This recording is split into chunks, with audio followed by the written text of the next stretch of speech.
get in the car. I remember those words, and it was pretty forceful, and it came out of the mouth of a guy who was quite a bit bigger than me at the time. And I heard it, and then he said it again, and then he said it one more time, and I just listened, and I sat down, and I was like, man, I sat back in the car, and I didn't understand, because I had just got out to check the car because our tire blew out, and with the tire blowing out, I got out to change it, and all I hear is this loud voice, just get in the car.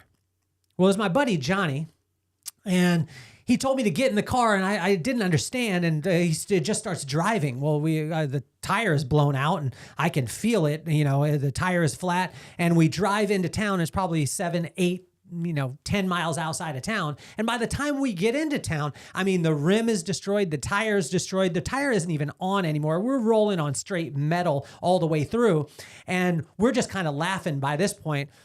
But I didn't understand the principle and lesson that he was teaching me at the time. Now I'm 50 years old, and I look back at it and I understand. Because Johnny understood that we didn't have a spare. He didn't have a spare, and we didn't have a cell phone to be able to call somebody. He knew that we needed to get home, and we didn't need to be on the side of the road because the sun was setting.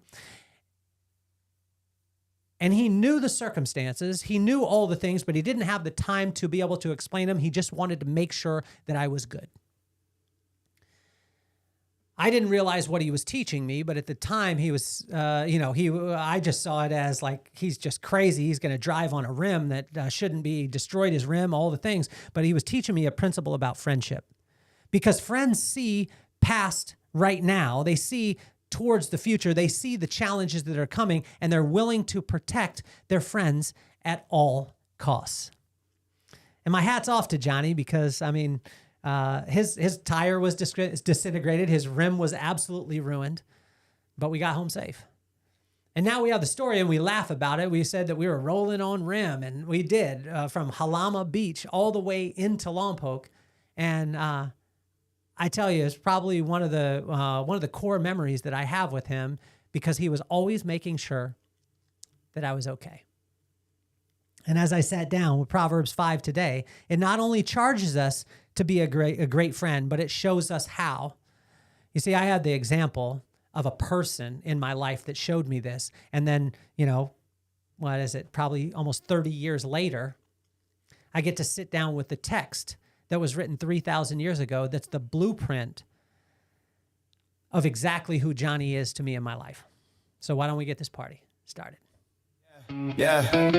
And this the vibe that raised us, made us, saved us. Love so strong that the hard times praised us. From base life roots to the freeway nights, we turn small rooms into launch pad flights. Yeah, this the vibe that raised us, made us, saved us. Love so strong that the hard times praised us. From base life roots to the freeway nights, we turn small rooms into launch pad flights. We begun surfing waves too low, made our own rules everywhere we go. Held tight to the truth that our parents declared.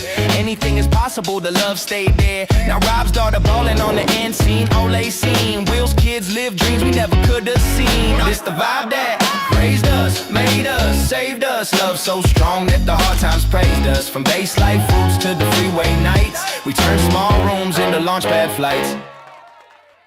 Just get in the car.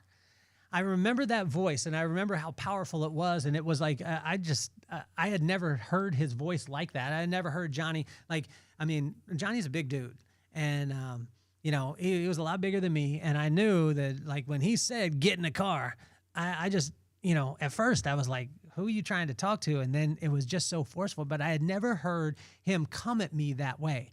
And at first I was kind of offended because I didn't understand. I was thinking, like, I got to fix this car. I grew up, working on cars. My pops had taught me, I worked in a garage. That's what I did before I got into the hair industry. And, so I was ready. I was ready to change out this tire and all this stuff. And he's just yelling at me, get in the car. And I'm thinking, what is wrong with you? But see, he knew, because he didn't have a spare in the trunk. Maybe we could ask him that later. But Johnny didn't have that spare, and he knew it. And he knew it was getting dark, and he knew that we needed to get home. And he was making sure that I was good. That's the sign of a true friend. A true friend is willing to sacrifice the things, and he sacrificed his rim. You better believe it. Now, he also had a boombox in the back seat because his stereo didn't work, and we had to get 6D batteries to be able to run the stereo. But that's a whole nother story. But we were listening to, I think Johnny is the guy that listened to R&B even with his boys. So we would be listening to R. Kelly, which is a bad thing now, but he was good back in the day. But it was like, Johnny would always be R&B. Like we would, other friends, we would be listening to hip hop, Wu-Tang, De La, Tribe Called Quest, all these things. And he would be listening to like Keith Sweat and, R. Kelly, and just have it was a weird situation. But as we drive back into town, at first it's like the dum, the dum, the dum, the dum, the dum. And then by the time we're 7 miles in, you can imagine it just disintegrated the tire. And now we're just rolling on straight metal. And then the metal is starting to hit the, potholes in the road and stuff like that and bending the rim. And by the time we got to his house, I mean, I tell you, the rim was completely destroyed. But he was willing to sacrifice the rim to make sure that I was okay. And that's what Proverbs 5, I tell you, if you haven't taken the time to sit down with the corresponding proverb for the corresponding day, there is so much wisdom, like so much. It's almost silly. Like for me, it's like a little sport. I wake up and I spend time with God, spend a little bit of alone time with him, and I go on a dog walk, and then I come back and I spend some alone time with him. And it's a sport now. Like God has taken these proverbs and they're coming alive, and it's all based back to principle-based wisdom that was written 3,000 years ago. Like you can't make this stuff up. It is nuts to be able to see. And if you, what I would suggest is you can follow along. You can get the Inchstone's book. It's in the link in the bio, and then you can do that. It's got the corresponding proverb, corresponding day. It's got 3 months of journaling in there too, and it's just a simple one. It's 3 questions: what hit your heart, what did it make you think about, and then what action can you add to it today? Because if you take your heart, your mind, and your actions, put them in line, it creates an irresistible vibe. So check that out. But let's hop into Proverbs 5 because it blew my mind. In verse 1 and 2, if you don't have a remarkable tablet too, I would suggest it. And if you haven't eaten Lulu's Mexican food up in the Bay Area, or Tia's Taqueria if you're in Colorado, you need to check them out. Honestly, it's my friend Natalie Richardson has both of those restaurants, and the food is unbelievable. So in verse 1 and 2 is pay attention and turn your ear to wisdom. What is wisdom? It's the right use of knowledge, and all wisdom begins with fear of God, which is just spending time with him. So pay attention and turn your ear to wisdom, right? So pay attention. It means that you exchange something of value for you, whether it be your time, energy, or money. So pay attention, give your attention, or not just give it, just pay for it, and then turn your ear. So always listen for wisdom. This will help you to maintain discretion. Discretion is to be able to look at something from a little bit further away and, hey, is this right for me? Discretion means that, hey, this could be a good result, but is it right for you? So when you have that discretion, it's amazing.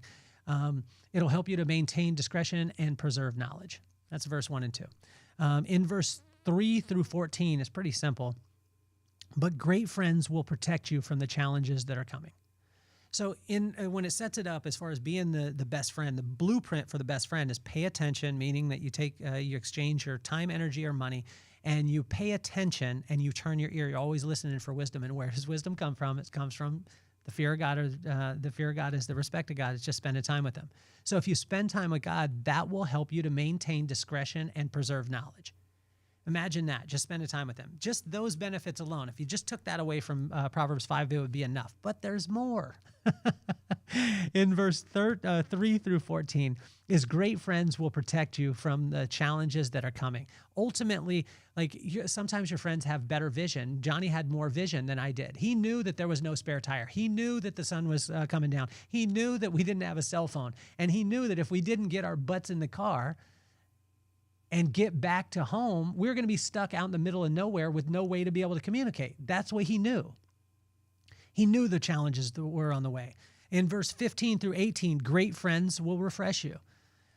Johnny refreshed me because he turned on some R&B, some I call it booty begging music, and he turned that on from the D batteries and the boombox that he had in the back because the stereo didn't have. But he refreshed me because we laughed on the way.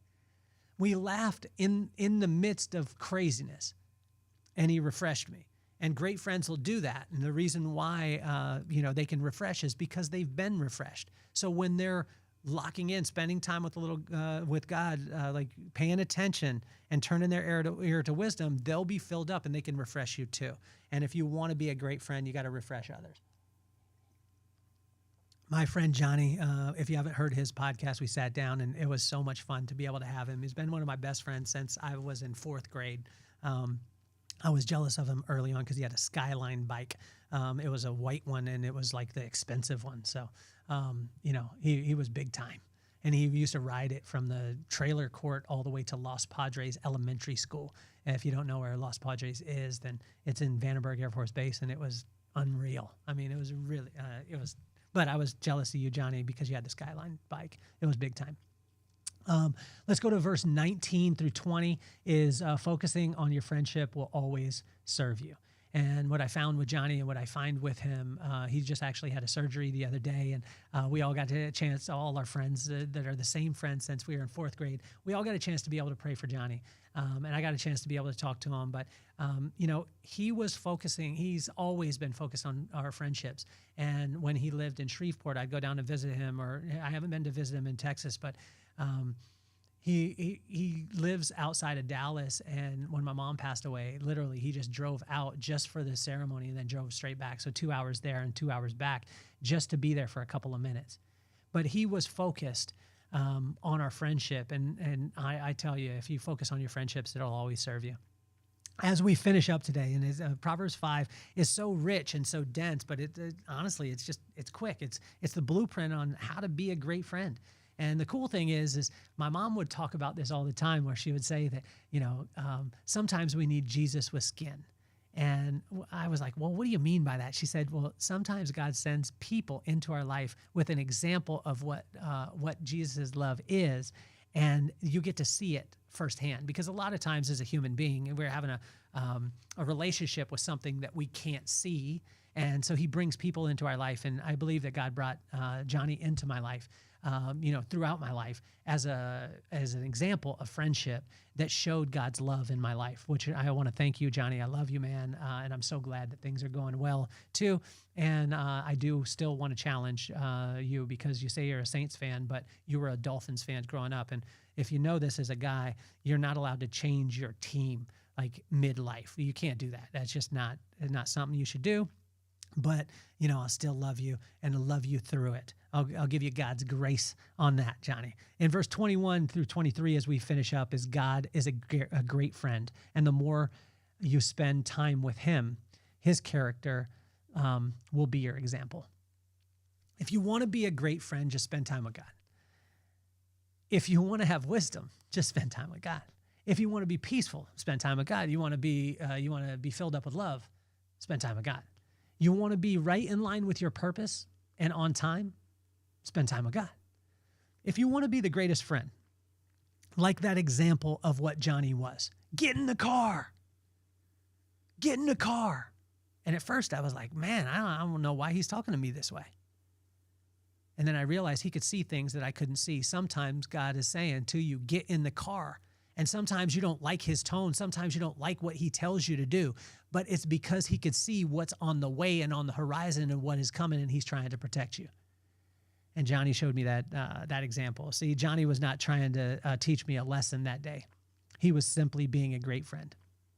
He knew the circumstances that weren't in my view, and he acted in my best interest, even though I didn't understand any of it at the time. His example that day was how God is working in our lives. He sees things that you can't and knows things you don't. So when he says, get in the car, simply listen, and you will understand the blessing in due time. Johnny, I love you. I love your friendship. You're incredible, but I tell you, you're a Dolphins fan. For the rest of your life, you're a Dolphins fan. And stop listening to R&B with your boys. You need to listen to some hip-hop, some Wu-Tang, some Tribe Called Quest, some Arrested Development, some, Busta Rhymes. We need to listen to that stuff when we're in the car together. Not this, couple skate ladies' choice R&B that you'd be listening to with all your boys. I love you, man, more than anything. You're the man, Johnny, and thank you so much for being in my life. You're an example of what God's love is. I hope all of you have a phenomenal day. My name is Kelly Cardenas, and I'm officially off the hot seat. Peace, love, and soul.